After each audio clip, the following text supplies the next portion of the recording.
নমস্কার বন্ধুরা, আমার কুকিং চ্যানেলে আবারও সবাইকে স্বাগত। আজ আমি আপনাদের জন্য নিয়ে চলে এসেছি হোটেল বা রেস্টুরেন্টের মতো পারফেক্ট ফ্রেঞ্চ ফ্রাই।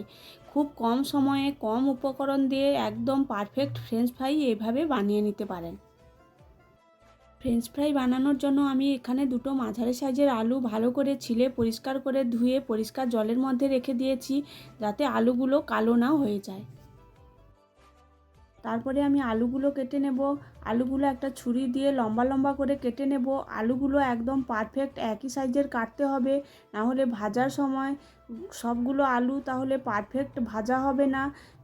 আলুগুলো আমি একদম লম্বা লম্বা করে কেটে নিয়েছি, একদম মোটাও নয় একদম সরুও নয়। এইভাবে কেটে সবগুলো আলু আমি জলের মধ্যে ফেলে রেখে দেবো।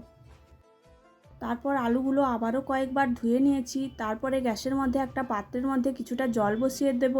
জলটা ভালোভাবে গরম হয়ে ফুটতে শুরু করলে ওর মধ্যে আগে থেকে কেটে রাখা আলুগুলো দিয়ে দেব, আর সামান্য লবণ দিয়ে ঘড়ি ধরে 2 থেকে 3 মিনিট আমি সেদ্ধ করে নেব। বেশি সেদ্ধ করব না, তাহলে ভাজার সময় সবগুলো আলু ভেঙে যাবে। 2 থেকে 3 মিনিট সেদ্ধ করেই আমি জল থেকে ছেঁকে নামিয়ে নেব। আমরা বাইরে কোথাও এই ফ্রেঞ্চ ফ্রাই খেতে গেলে এক প্লেটের দাম 100 টাকারও বেশি নিয়ে নেয়। বাড়িতে খুব কম খরচে অনেকগুলো বানানো যায়।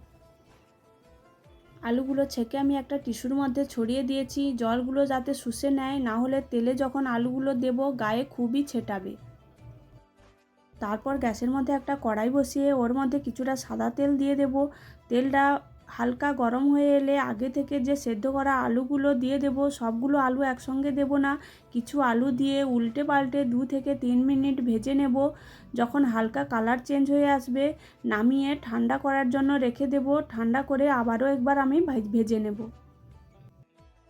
ওই তেলের মধ্যে আর যে বাদবাকি আলুগুলো ছিল ওগুলোও দিয়ে দেব।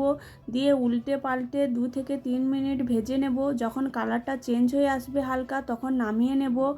তা আপনারা চাইলে একেবারেও অল্প আঁচে আলুগুলো সব ভেজে নিতে পারেন। তারপর গ্যাসের আঁচটা একদম কমিয়ে ওই তেলের মধ্যে আগে থেকে ভেজে ঠান্ডা করে রাখা আলুগুলো দিয়ে দেব। দিয়ে 5 থেকে 7 মিনিট একদম লো আঁচে উল্টে পাল্টে লাল লাল করে ভেজে নেব। যখন একদম লাল লাল হয়ে আসবে এবং মুচমুচে হয়ে আসবে তখন নামিয়ে নেব। সবগুলো ভেজে নামিয়ে নিয়েছি। ফ্রেঞ্চ ফ্রাইগুলো দেখতে একদম হোটেল বা রেস্টুরেন্টের মতোই হয়েছে, আপনারা দেখলেই বুঝতে পারবেন। তারপর উপর থেকে কিছুটা চাট মশলা, গোলমরিচের গুঁড়ো আর বিট লবণ ছড়িয়ে সবগুলো উপকরণ ভালোভাবে মিশিয়ে নেব। সব কিছু মিশিয়ে নিয়েছি, একদম রেডি হয়ে গেছে হোটেল বা রেস্টুরেন্টের মতো পারফেক্ট ফ্রেঞ্চ ফ্রাই। আপনারাও বাড়িতে এইভাবে খুব কম সময়ে কম খরচে অনেকগুলো ফ্রেঞ্চ ফ্রাই বানিয়ে নিতে পারেন। বাড়ির সবাই খুশি হয়ে যাবে। ভিডিওটি ভালো লাগলে আমার চ্যানেলটি সাবস্ক্রাইব করে দেবেন।